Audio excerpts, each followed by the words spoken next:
Bonjour, aujourd'hui je vais vous faire un comparatif sur les deux prises programmables. Donc ici avec la montre normale, l'horloge normale, ici avec un afficheur digital, hein. Ça c'est électronique, celui-là est normal électrique. Donc le mode de fonctionnement, je l'ai expliqué dans une autre vidéo où j'ai mis comment régler ce genre de prise programmable, celui-là, hein, dans l'objet qui est le numérique. Donc il y a une vidéo, des deux vidéos euh, qui sont sur ma chaîne. Vous pouvez même, je vais laisser les liens pour les deux vidéos en bas.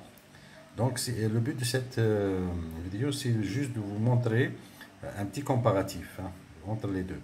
Donc, le premier point, c'est le prix. Donc, le prix de celui-là, hein, tout ce qui est celui analogique là, il coûte moins cher que le numérique avec un affichage numérique.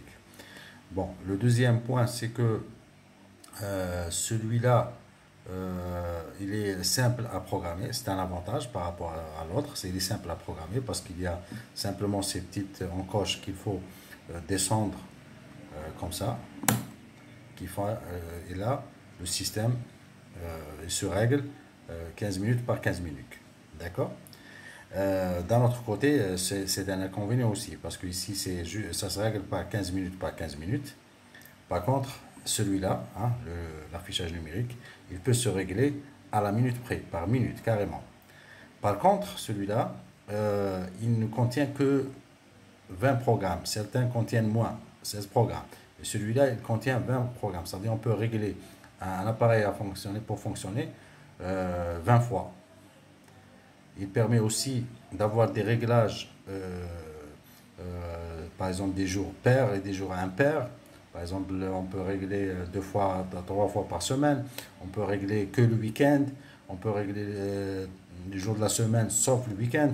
Par contre, celui-là, non. Celui-là, il y a un réglage sur 24 heures et ça va se répéter éternellement. Chaque jour, la même chose. C'est sur 24 heures. Donc, chaque jour, on ne peut pas régler un jour oui, un jour non. Donc, ça va être un réglage pour tous les jours. Donc ça, ce sont les principaux avantages et inconvénients. Comme j'ai dit tout à l'heure, le principal avantage de celui-là, c'est qu'il permet un réglage assez précis à la minute près par rapport à celui-là. Sinon, pour la puissance c'est pratiquement la même. Ici, c'est 3500 watts. On voit celui-là, c'est la même chose, c'est 3500 watts. C'est la même chose. Donc, ils permettent de gérer la même puissance. Question de prix, celui-là, il est moins cher. Donc, pour des applications qui ne nécessitent pas des précisions d'une minute, on utilise celui-là. Mais si on a besoin de plus de précision, on utilise celui-là.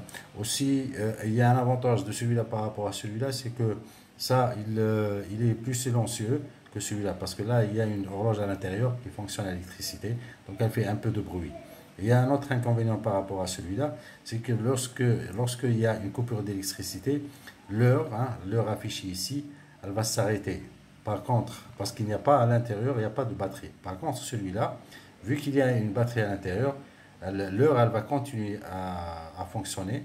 Et dès que le courant électrique il reprend, et le système continue à fonctionner comme il a été programmé. Par contre, celui-là, lorsqu'il y a une coupure, par exemple, si la coupure elle se fait à 8 heures, 8 heures du matin par exemple, et le courant est rétabli à 10 heures, l'heure elle va rester 8 heures, hein, malgré que le courant a été rétabli. Ce qui fait que le programme, si on a par exemple un système d'irrigation ou autre chose de sensible, ça va être impacté.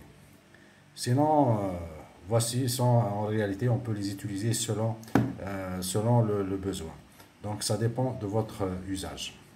Et merci.